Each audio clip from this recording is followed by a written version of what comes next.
So I love the way that Peter Deere in his book, Revolutionizing the Sciences, opens up his discussion of the scientific revolution, a chapter titled, What Was Worth Knowing in 1500?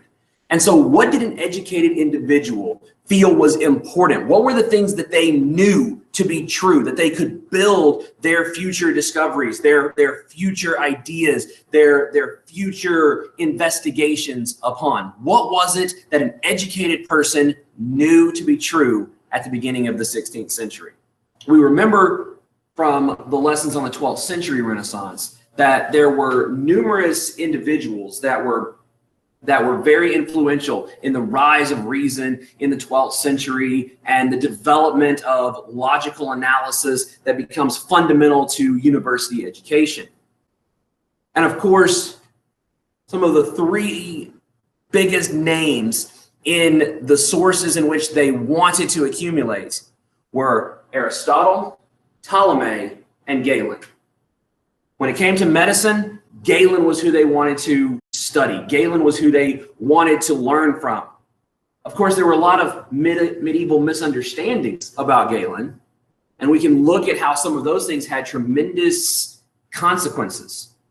But we're going to focus today on Aristotle and Ptolemy, because what comes out of Aristotle and Ptolemy is something known as the Aristotelian Ptolemaic worldview.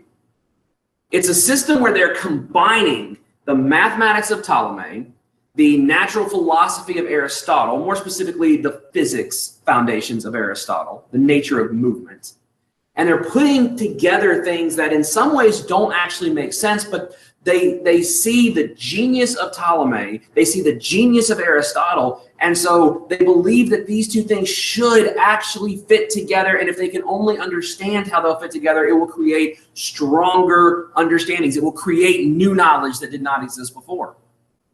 And of course, they're going to want to combine this with the Christian worldview. And many of these ideas fit nicely, but some not so well.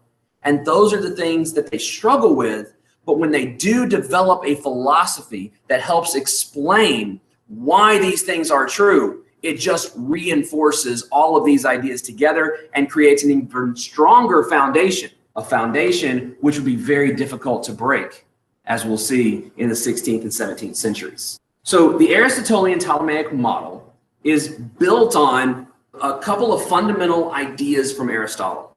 So first we want to understand what it is that Aristotle is investigating. So Aristotle, the ancient Greek, born around 384 BC and died around 321 BC. Aristotle is trying to understand a lot of things. Aristotle is a master at so many different fields. He's interested in so many different things. He was, of course, known in the medieval world for his logical reasoning. Aristotle's known as the father of logical reasoning. Here we have Aristotle, but we're going to focus on Aristotle and his physics. Okay, physics. Now, at its most basic, physics is the study of motion, how things move. I can hold up this small piece of wood, for example, and if I let go of it, I can predict that it will fall until something stops it. And it does. So the question is, how does this move?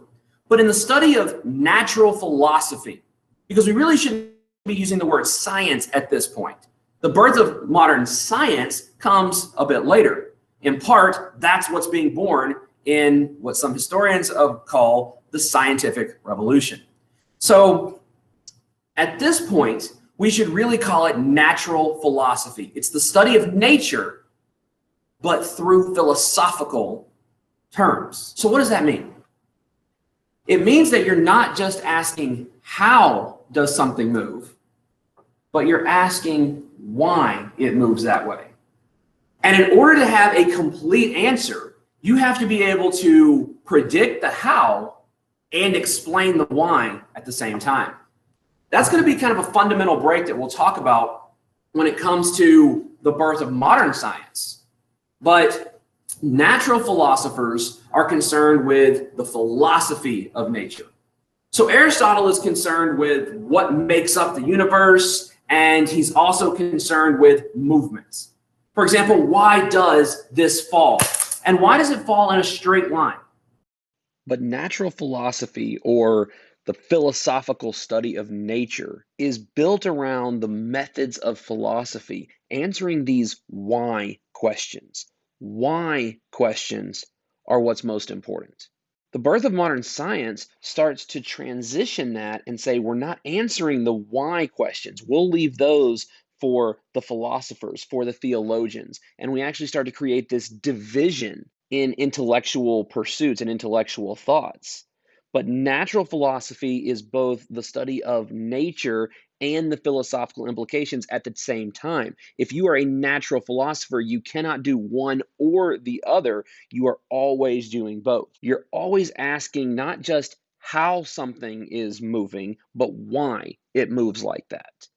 And sometimes we do use the word why, where we say, why do the planets move the way they do? But what we're actually asking in scientific terms, in order to use scientific methodology, is we're asking, how do the planets move? We want to describe the movements of the planets in order to be able to predict where they will be on a given night.